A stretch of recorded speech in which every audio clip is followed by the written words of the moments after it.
Hello everyone, welcome to The Art of Listening, where we seek meaning in musical masterworks together. It's a real honor to be here at Tribi for the third time, so thank you David and thank you Kelly for the invitation.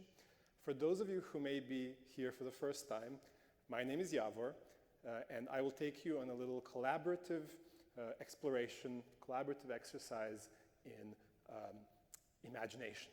So I will often play something for you, I will ask you questions, and often there is no right or wrong answer. So please speak up, shout your answers, and participate, because that's the reason why I do these lectures. So today our topic will be Chopin and his music. We will start with Chopin's Nocturne in C# minor, Opus 27, number 1. And if we have time, we'll hopefully get to the Scherzo number 2. So let's leave that for later. Let's start with the Nocturne, and let's try to understand Chopin's musical language and how he communicates meaning through music. So let's start with one little exercise. I will play something for you, and then I'll ask you, what do you think? Is this rather happy or rather sad music?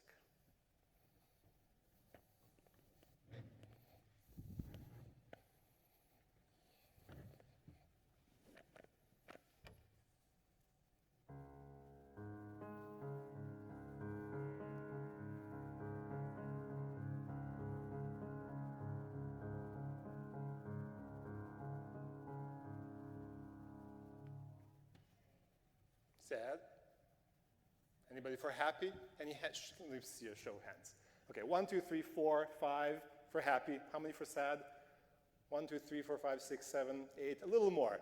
Okay, so great. I'm so glad that we are disagreeing, because this shows us, even when we have the same experience, the same sonic experience, the way music speaks to us may be different because of what we bring to the music. Now, there is no right or wrong answer, but this is a bit of a trick question, I must admit, because in music we have two modes. We call them major and minor. I'm sure many of you know this already. And a major mode sounds like this. This combination of notes would be the major mode. Rather happy, okay? And this is the minor mode.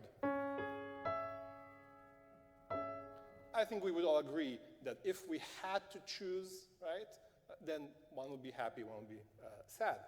Now, what Chopin does here in the beginning, if you may have noticed, if you look closely, these notes that constitute major or minor, they share some notes, okay? So the major mode has these two notes, and then this note on top, it makes it happy.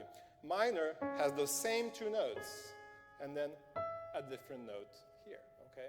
So Chopin uses these two notes that are in common to happiness and sadness, to major and minor, and starts this nocturne with just those two notes. So it's actually rather ambiguous. We don't yet know, is it going to be happy or sad?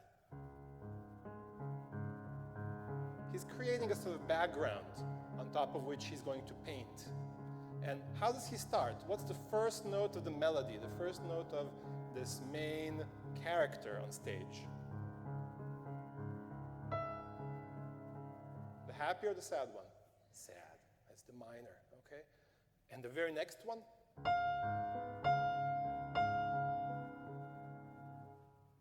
happy one. And then he goes up to another note. That's again in minor. This is fascinating. I love this. Isn't that great? From the very first few seconds of this piece, he's first making you guess, and then telling you it's sad, going to happiness, and maybe at least some sort of striving, and then back to sadness. That's quite an emotional roller coaster, isn't it? Yeah? Think of Mozart, okay, 50 years before this was written, writing something like this. Is this happy or sad? It's happy. Every chord is happy. Happy, happy, happy, happy, happy, happy, happy, and so on, right? It's all happy. Or if Mozart starts a piece in minor, like the 40th Symphony, sad, sad. Every note, every chord is filled with that sadness. So Mozart defines the overall feel of the piece first, and then goes on to have drama and changes and contrasts and things. Chopin decides to start right away with an immense contrast. That is telling us this piece is going to be not an easy piece, right? No easy listening. Let's see what happens next in this nocturne. Let's go back to Chopin. Next thing that happens is a sort of melody that comes twice, and the second time it arrives, there is a note that sounds like a wrong note. I'm going to play this for you. I'd like you to clap when you hear the wrong note. Ready? So everybody clap when you're sure.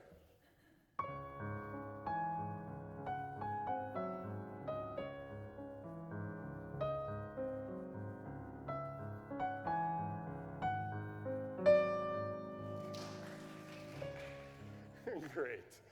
You can all hear that. And this is part of what the most important and deep message I have for you today is all of you, no matter your level of music education, have the capacity to hear this. You have the capacity to enjoy this music and have an imaginative experience with it. And all you need is someone to allow you, to encourage you, and to invite you into this. You could all hear that note that sounds as if it's wrong. Now, why would Chopin do such a thing? Does anyone wager a guess? Get your attention, okay. Wake you up out of your complacency, sure, fine, maybe, okay. But is there if he's telling us a story, musical story, why would that be there? I'm sorry? Something is out of place. I love that. What could be out of place? Let's make it up. Let's make up a story that goes with this. Well, we know he was in love. Okay. So there's, I'm in love, but there's something not quite right. Okay, so there's some sort of love. Okay, he is in love, fine, but something is out of place. This love is not really going the way it should be, all right? Okay. So it could be a love story. Again, there's no right or wrong here. I have my guess, but my guess is as good as yours. So let's hear some more stories. What happens in this love story? Is it all flowers and roses? No. What feeling, what visceral feeling could this be? What do you feel when love is not going well? Unrequited love. Yeah. So pain, some sort of pain. Okay? To me, this is pain. Yeah? That's a way a composer can create a sensation in us. And how? How does that really happen? How is that note wrong? Well, when a composer chooses how to write a piece, they have some options. Chopin has already chosen the minor mode with these ups and downs into major and back. But even those modes are just sets of notes. They're sets of 7 notes we call a scale. So for example, the scale of this piece is C sharp minor.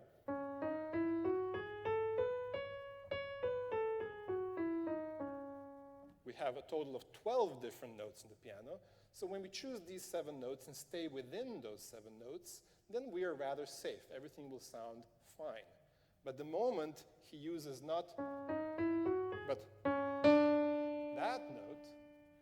that note is outside of that set, okay? And that note sounds dissonant against the backdrop of the other notes. So that musical dissonance, which really has roots in acoustics and the properties of sound, and the relationships of the frequencies, right? Numerical ratios of frequencies of these notes, Chopin exploits that, along with many other composers before him, to create and paint our human feelings through those dissonances. He could have chosen a regular note. He could have chosen one of the notes from the key.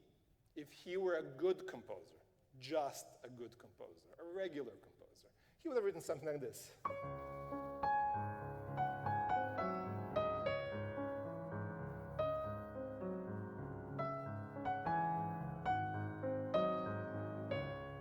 perfectly fine. Very sad, but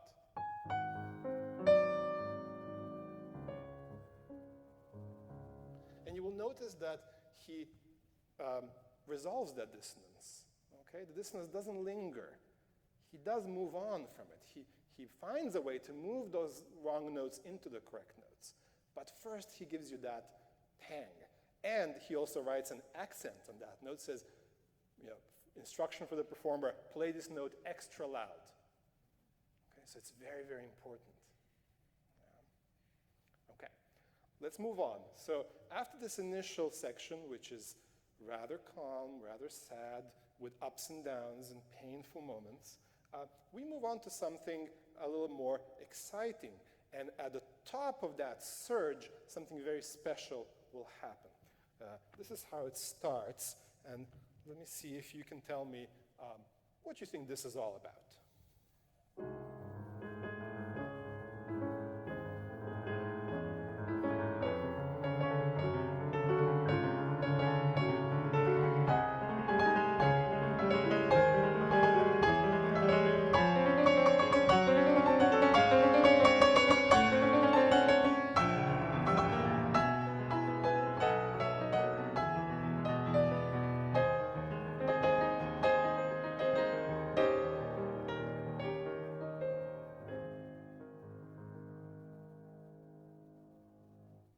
Where did we end up, by the way? Major or minor? Major. Happy place. Okay, so what happened here in this little episode? Anger, okay. Moving, ominous. Great. Looming, looming. Yeah, I love that. Great word. I'll remember that. Thank you. Okay, and then when all of that builds up and explodes, what happens on top? Resolve of some sort. I'm so glad you guys can hear all of that. There's one little trick that Chopin uses once he arrives at that top. There's this beautiful melody with full force, almost like a whole orchestra, maybe a full choir singing all together. After that loneliness of the opening, there's this togetherness here. And a beautiful melody that sounds almost like a national anthem or something, right? It's very, very strong. He does a little trick here, and that trick is called modulation. If you've ever studied music, you might have come across that term and wondered, what is that modulation? Can we hear modulation?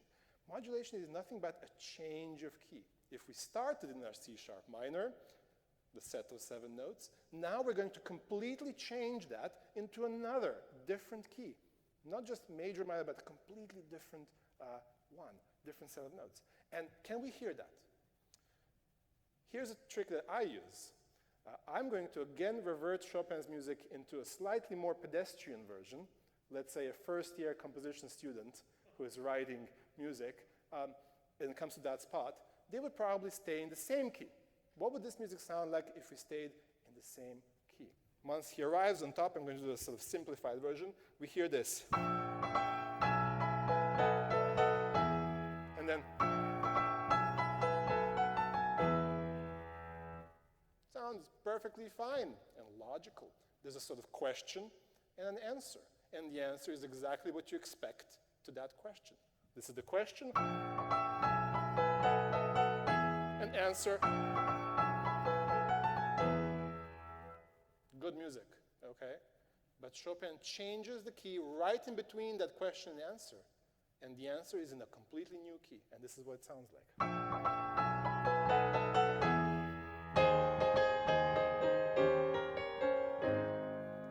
Isn't that amazing? Going from this to this. A whole new color, a whole new world, right? And I think we can all hear that. That's what's so important. And this is not between major and minor. He's in major and moving to another major, right? So there's many different options there.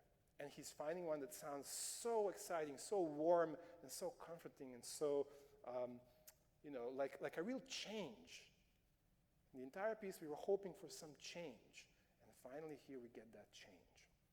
Let's see what happens in this new key that we've arrived into.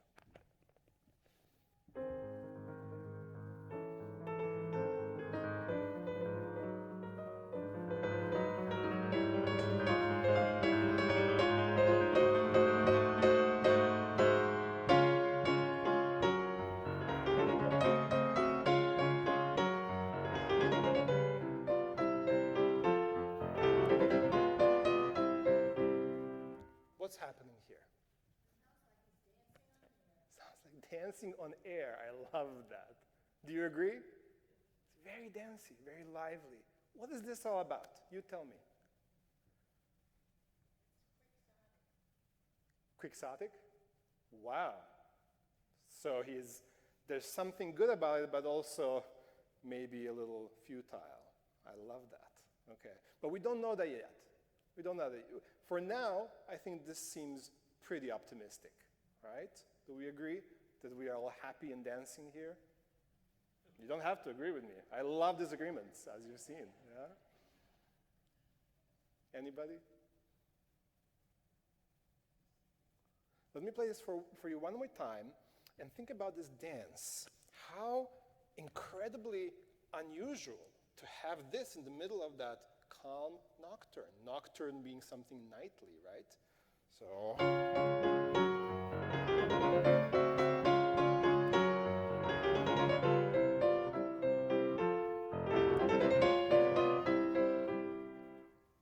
How is this even possible? Why would he do this?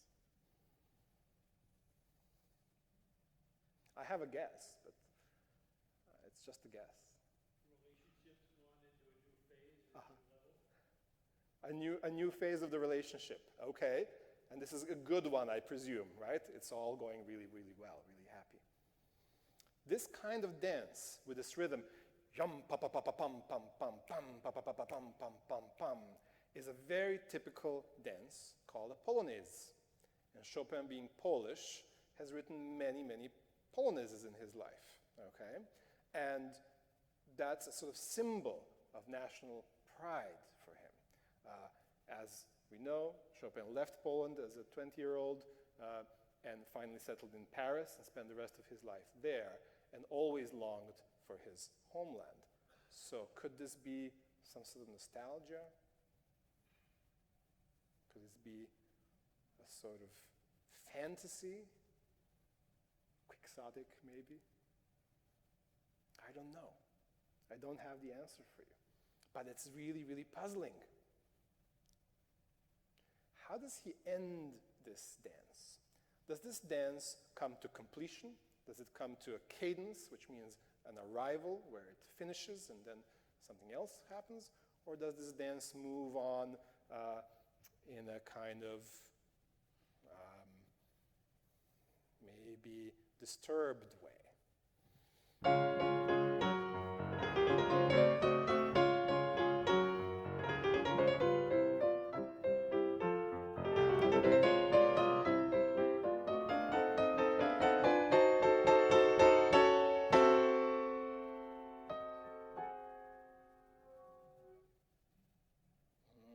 What happened there?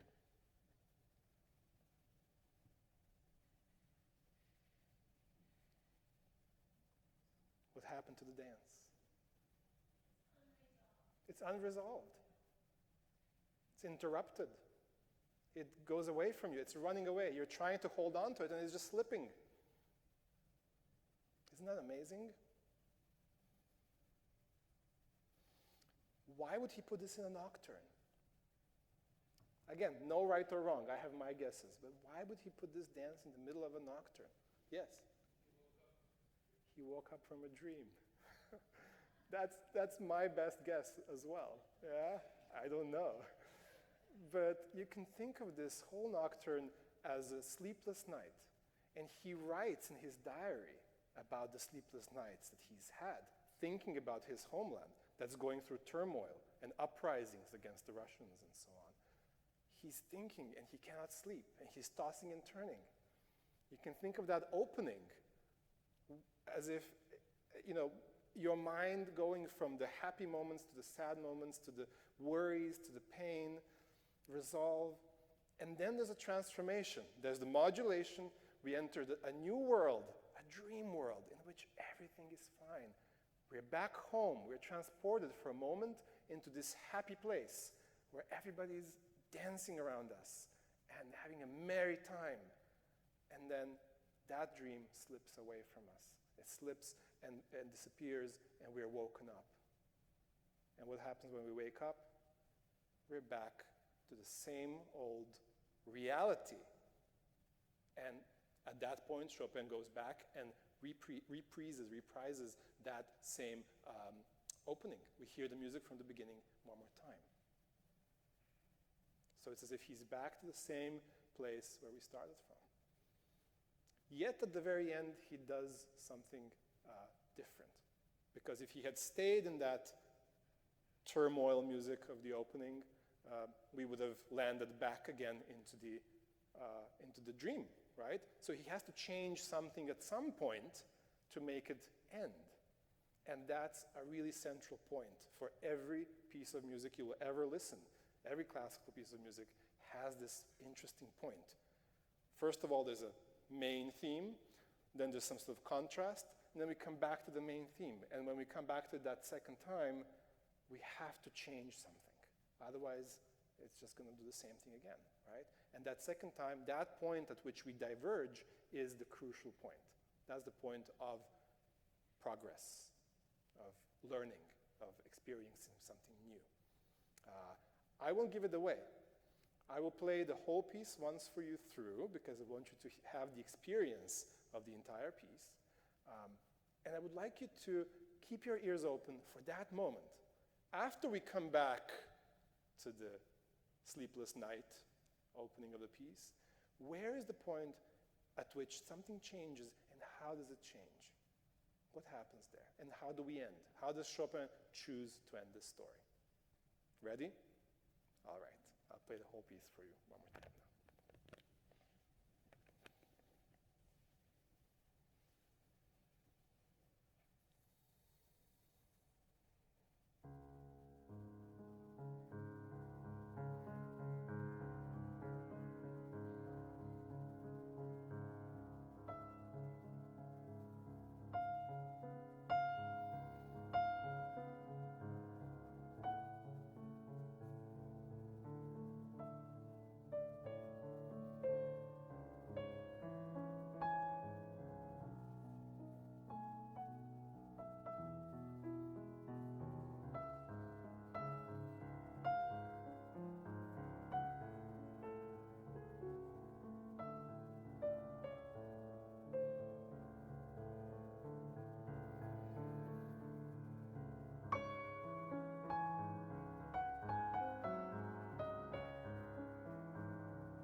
how did that come across to you? Any thoughts, feelings on that? We can rest now. How did he do that for us? How did that happen? Mhm.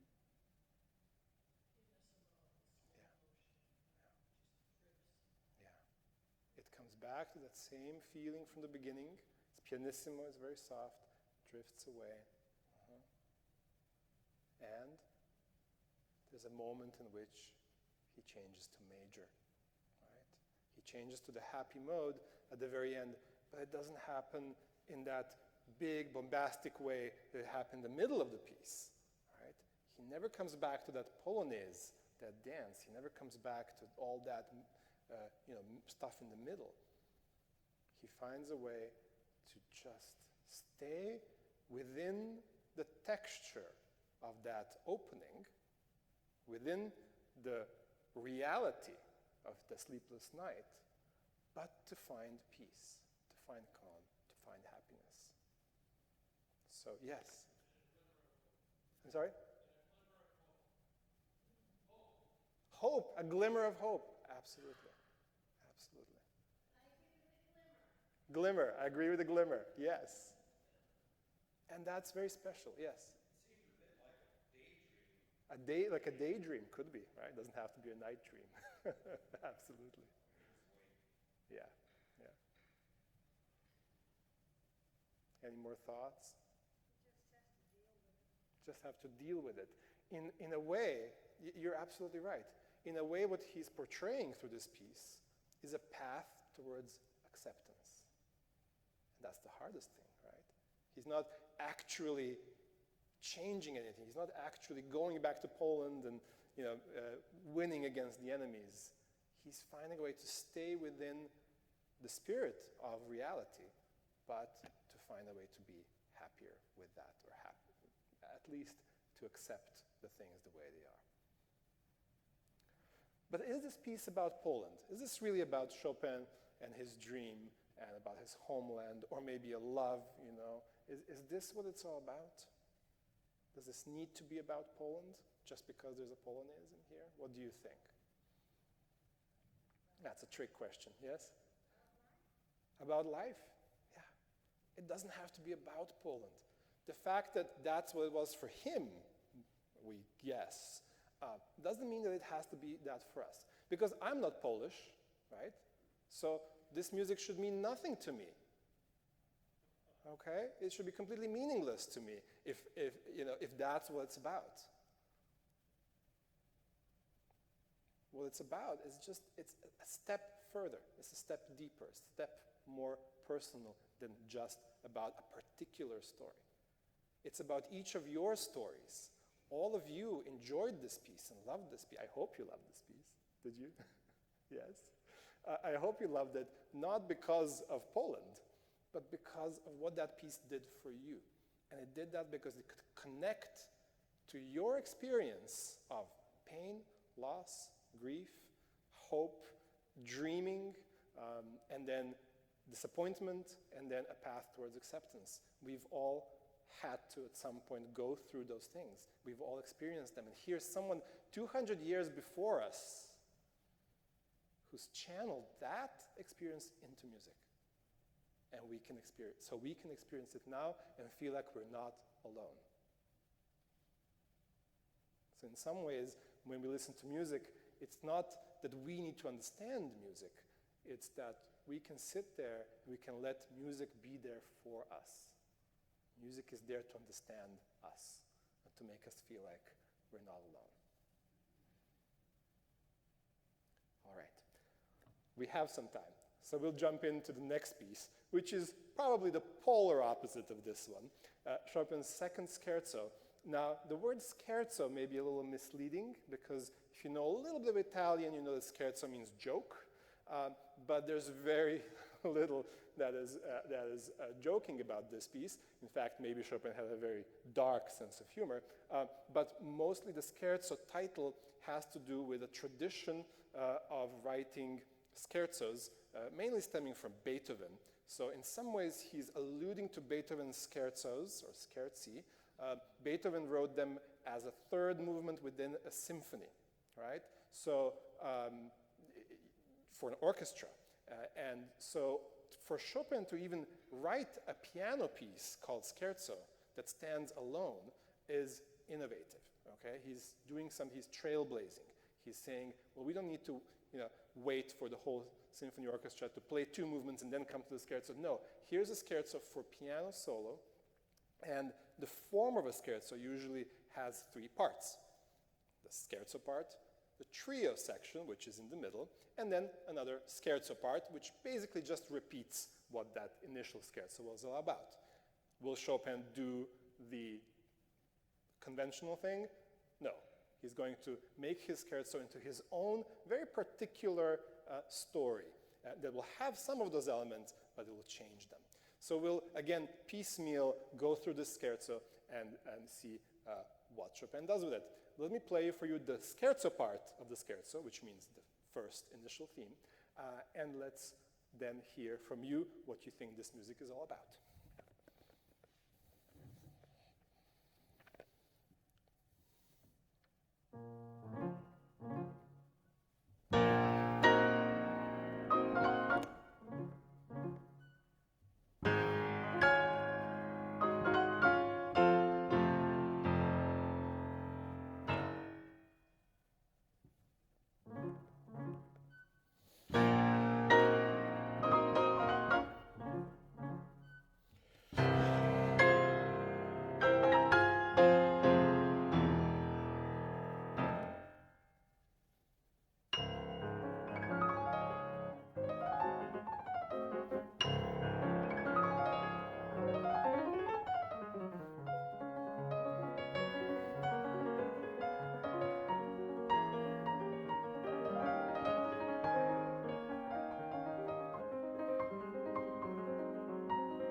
Okay, what do you think?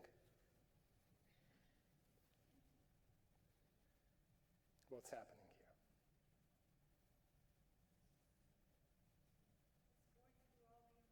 He's going through many emotions, many. What does he start with? What was the first thing you heard? I'm sorry? Difficulty. There's some sort of difficulty, right? There's some sort of back and forth going on. And then?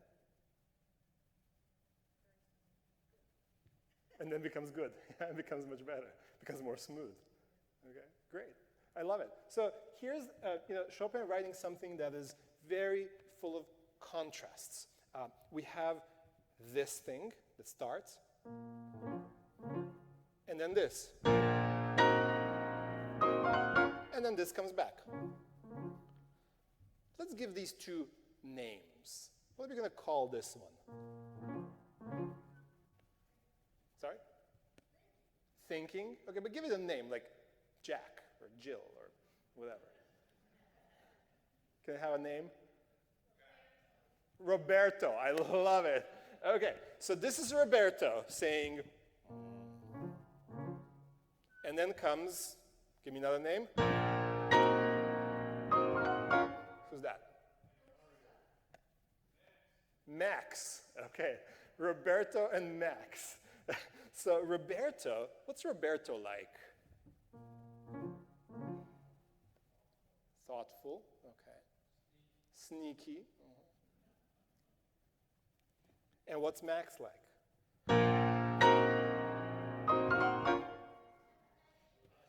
Tempestuous, ostentatious.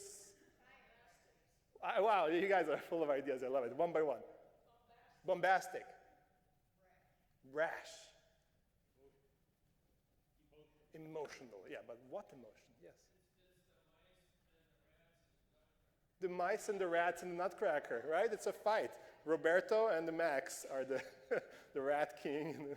Okay, great. All right, so Roberto comes back after that and repeats the same utterance. And then comes Max and does this.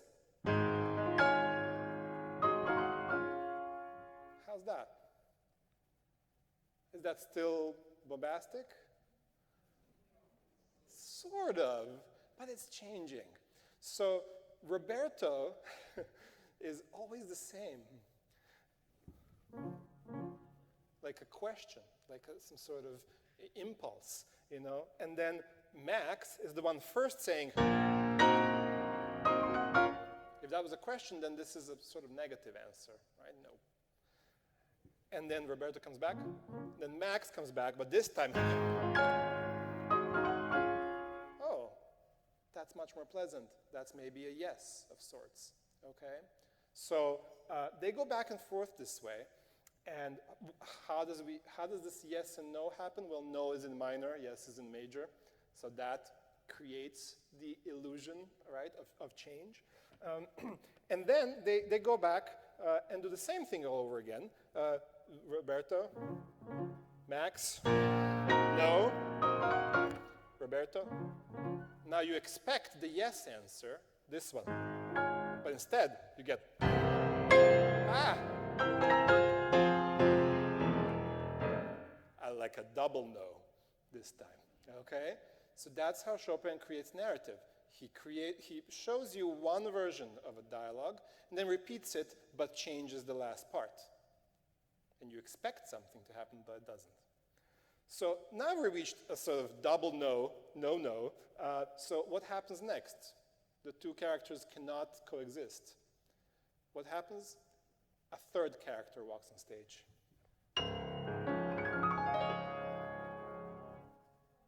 A woman.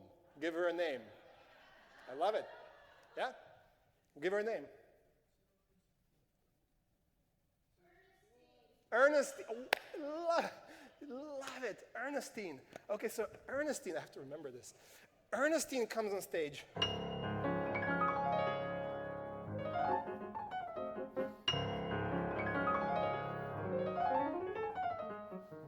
And what does she do? What does that do for us? The peacemaker. The psychologist. It's couples therapy. Okay. Well, that's a very jolly therapist. Like I think it's much, much better than that. Sorry? Learning. Flirty. It's very flirty. It's very happy. It's heroic. Right? It's so full of energy. Listen to this left hand. It's almost like French horns, right? Pa-pum, pa-pum. It's very announced, like a fanfare of sorts. And this flourish, like rainbows or something, or a waterfall, or something really, really spectacularly positive. So Ernestine comes in and brings in her, infectious energy and changes everything. What happens after that outburst?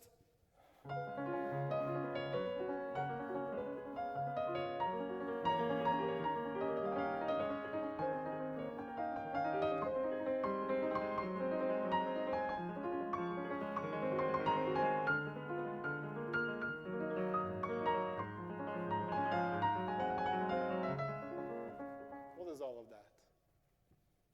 Someone said smooth before, right? Smooth sailing, love, a love duet or something, right? Doesn't have to, but it's smooth.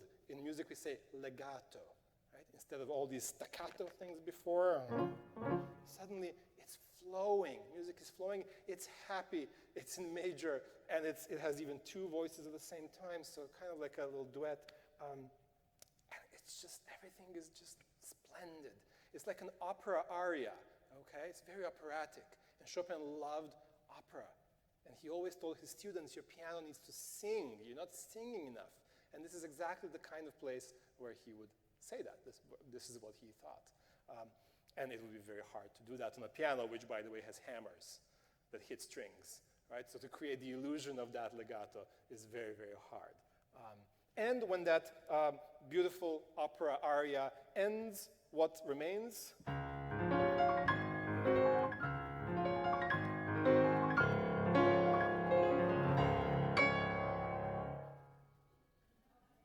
Like a dance, yeah, like a fun dance, okay?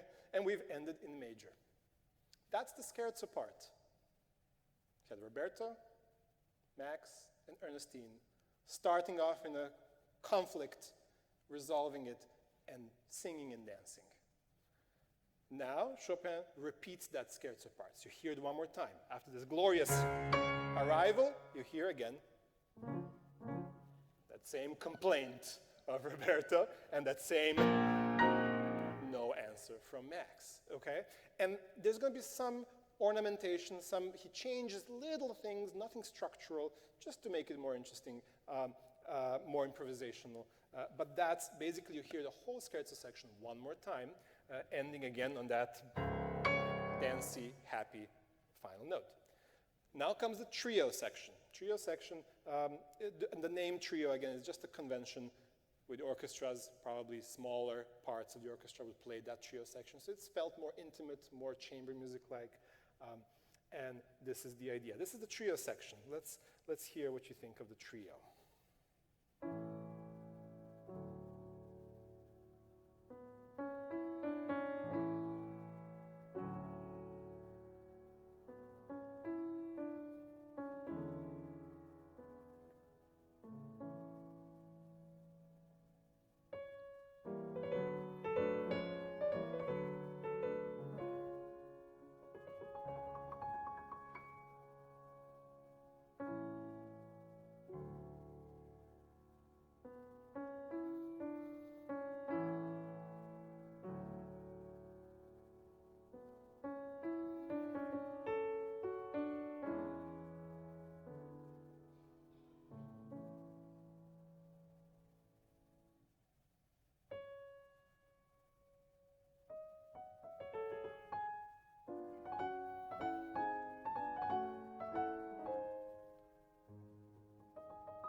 Harmonious, very harmonious at the very end. Yeah. But in the beginning too, it was right, very, very full. Thoughtful and then action. I love that. You heard that change in drive. In the beginning, it's more meditative, calm, right, collected, maybe reminiscing, something like that. And then it becomes more and more, gradually more and more active. This is the beginning. And you could say these are the same characters. You could call them something new. It doesn't really matter. This first one,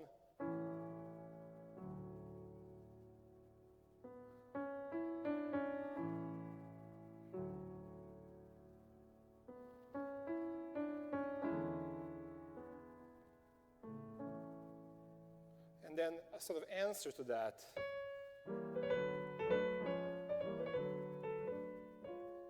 What's interesting to me is that both of those those melodies are sort of circling around the same note is that C sharp. You don't have to know what note that is, but just to hear that repetitiveness.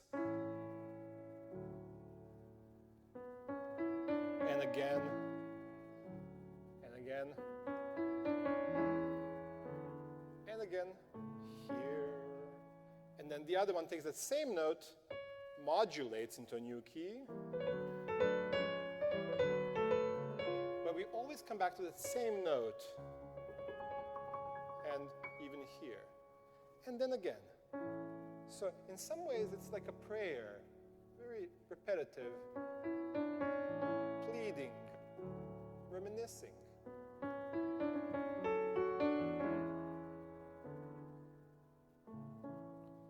For a brief moment, we escape that note. We go somewhere else.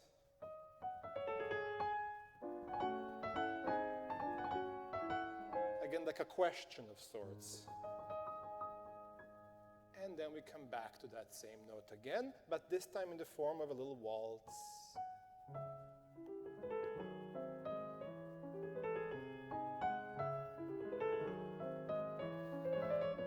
And so on. Yeah? Notice that in that waltz, we have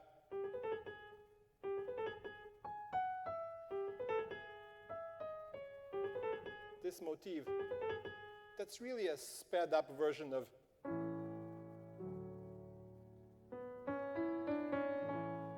this. That's becoming. So again, the same character is there, but now part of this waltz, and there's another one added on top. Right? This is one, and the other one.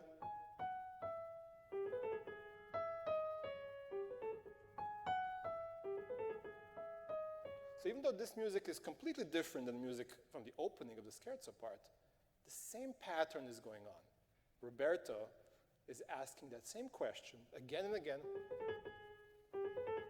and Max is responding with maybe now Max is the one saying, oh no, no, oh no, no, no, no, right? But there's a little waltzy thing going on.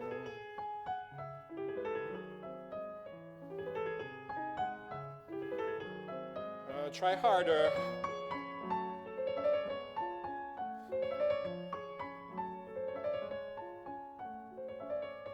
And then when we think that nothing will come of it, something changes. A new harmony that is modulating, and our Roberto has changed the tune.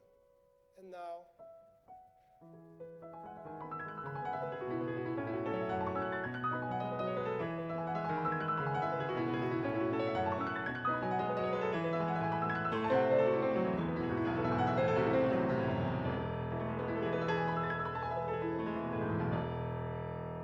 up in major, in this beautiful flourish of notes going all over the place. Often people, tell me, "Oh, your fingers are so fast. You can play this." Yes, it's impressive that this is a fast point in the piece, but to me, it's even more interesting how this comes after all of that repetitiveness, sameness, monotony. Pleading and nothing happens, and then there's a chance, there's a yes or a maybe, and at that maybe, everything changes and the world becomes beautiful, all right? And it's almost like that is the feeling of liberation. That is pure liberation from the shackles of that C sharp that we had again and again and again. Now we are flying with joy, that we are away from that, okay? Chopin repeats that whole trio section one more time. So you hear it twice. After that liberation, you go back to same meditativeness of this opening of the trio. Again, there's going to be some little changes, but mostly it goes the same, and we again end on that beautiful flight of fancy. Now, if Chopin were a regular composer, again, he could have just at that point, repeated the scherzo part, finished it, and went home, right? Task completed. Send it to the publisher, next piece. But that's not the kind of composer he is. What he's doing here is a statement, okay? And the statement is, to be a good composer, you don't just take the forms that were handed to you by tradition and by history. You process, you mold, you sculpt in a new way, in a very personal way. You create, in other words, not just a new piece, but a new form, a new type of piece. And so what he's doing at this crucial point, where every other composer would have just gone back home and repeated the opening, he inserts a new section. And that section resembles what we often have in sonatas. In sonatas, we have a section called a development section. After we've heard the first theme and the second theme, there's a development section in which those themes get somehow transformed, changed, they get into some conversation with each other, something new happens to them, and only then do we go to the recapitulation. Scherzos usually don't have this development section. It doesn't belong here. But Chopin does it. It's genius. It's great. Anybody who had any experience of Mozart's and Beethoven sonatas before, they would jump at this point and say, what are you doing? A development section. How genius. And how does he create this development section? What does he do? The last thing we've heard before it starts is this flight of fancy. He's going to change just one note to that, or two, and make it into this. And then we're going back to C sharp, that note that we were trying to evade all along. It's coming back to haunt us. And there's a tempestuous section that goes like this.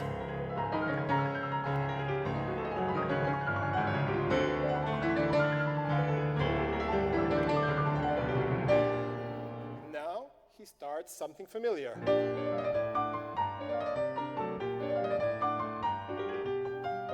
That's our waltz, our little waltzy theme we just heard in the trio. This.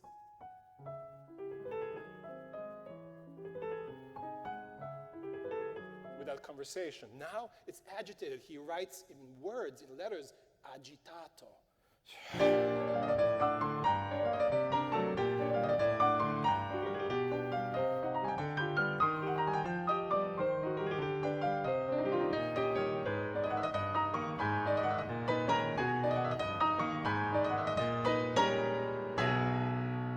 At that point, what do our characters reach for? They're again getting into a problem, into trouble. And they're reaching for who? Who helped them the first time? Ernestine. They're reaching for Ernestine.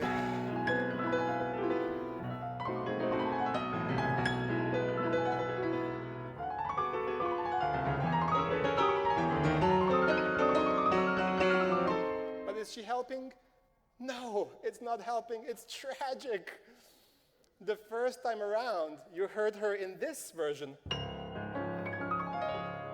was so stable and strong and now he's changing again slightly the notes to make them sound more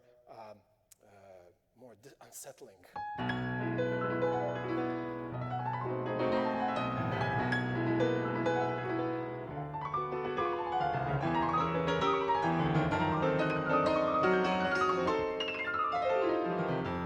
Hear more of the waltz. And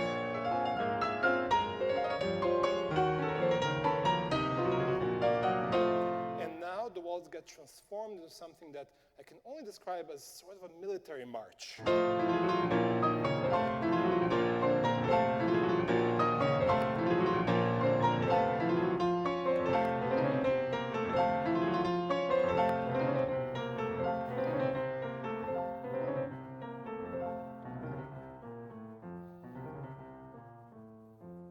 Disappears into the distance.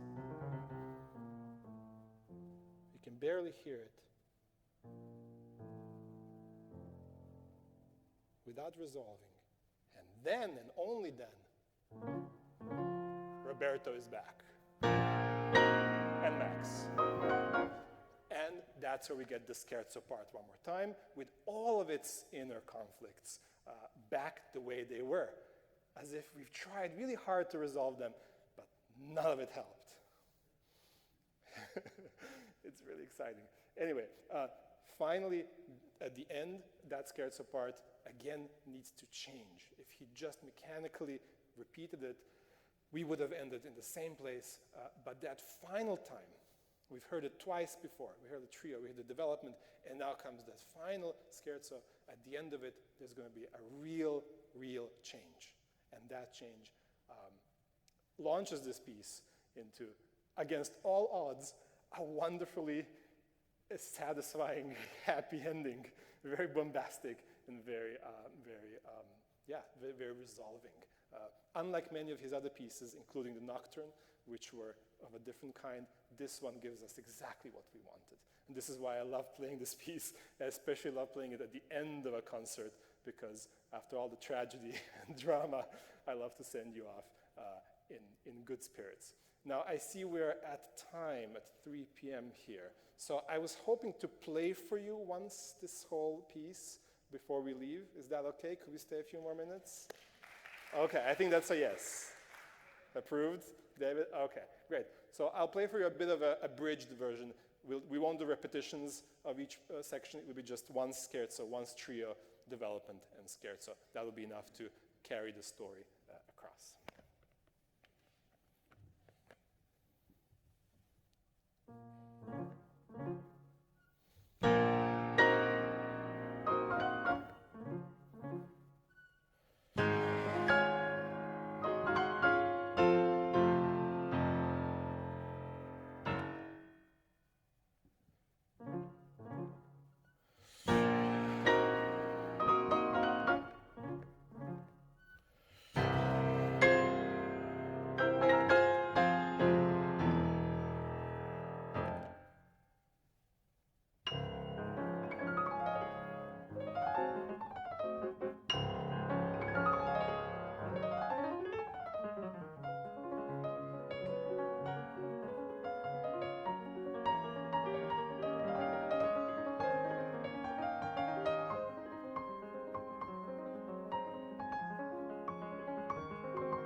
Thank you. Thank you. Thank you so much. We will hear this and much more tonight at 7 p.m. at the concert. It'll be an all Chopin program with mazurkas and preludes and ballad and things like that. Yes, one more question. Yes, so Fantasy Impromptu, 4 mazurkas, a prelude, ballad number 1, and then the Nocturne and Scherzo that we heard right now. So please come, enjoy the concert. I look forward to seeing you all again. All right, thank you. Thank you.